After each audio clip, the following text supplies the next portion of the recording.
വറഹ്മത്തുള്ളാഹി വബറകാതുഹു. അൽഹംദുലില്ലാഹ് അസ്സലാത്തു വസ്സലാമു അലാ അഷ്റഫിർ റസൂലുള്ളാഹ് വഅലാ ആലിഹി വസഹ്ബിഹി അജ്മഈൻ. അമ്മാ ബഅദ്. ഏറ്റവും ബഹുമാനാദരവുകൾ നിറഞ്ഞ ഉസ്താദുമാരെ, രക്ഷിതാക്കളെ, പ്രിയപ്പെട്ട നാട്ടുകാരെ, സ്നേഹം നിറഞ്ഞ സുഹൃത്തുക്കളെ, തിരുനബി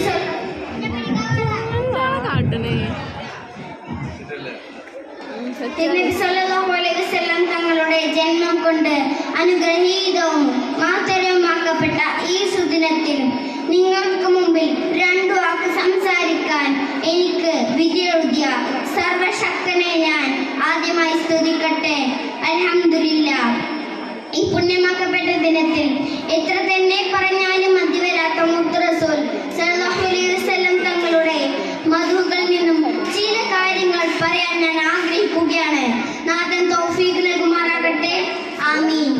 സൂര്യനും ചന്ദ്രനും അടക്കം കോടാനുകോടിക്കണക്കിന് നക്ഷത്രങ്ങളും ഗ്രഹങ്ങളും ഉപഗ്രഹങ്ങളും വെട്ടിത്തിളങ്ങുന്ന അത്ഭുതകരമായ ഈ ലോകത്തിന്റെ സൃഷ്ടിക്ക് കാരണമാണ് അഷ്റഫുൽ ഹൽഖ് ത്വഹ റസൂലുള്ളാഹി സ്വല്ലല്ലാഹു അലൈഹി വസല്ലം തങ്ങൾ.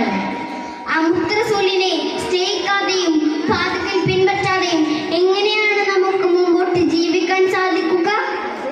കാരണം എന്നെയും എന്റെ മുമ്പിലിരിക്കുന്ന നിങ്ങളെയും ലോകത്തുള്ള സർവ്വ ജീവജാലങ്ങളുടെയും സൃഷ്ടിപ്പിൽ പോലും ആദ്യ നബി സല്ലല്ലാഹു അലൈഹി വസല്ലം തങ്ങൾ മാത്രമാണ്. അല്ലാഹു സുബ്ഹാനഹു വ തആല നമ്മെ പഠിപ്പിക്കുന്നത് ലൗലാ കലിമാ ഖലഖത ഫലാഖ്, നബിയെ അങ്ങില്ലായിരുന്നുവെങ്കിൽ നാം ഈ ലോകത്ത് പോലും സൃഷ്ടിക്കില്ലായിരുന്നു എന്നാണ്. സഹോദരങ്ങളെ, അവസാനം ലോകത്തോട് വിട പറഞ്ഞ സമയം പോലും ഉമ്മത്തി ഉമ്മത്തി എന്ന് മന്ത്രിച്ച് പറഞ്ഞ ആ മുത്ത് റസൂലിനെ അതിരറ്റ് സ്നേഹിക്കൽ നാം ഓരോരുത്തരുടെയും ബാധ്യതയാണ്.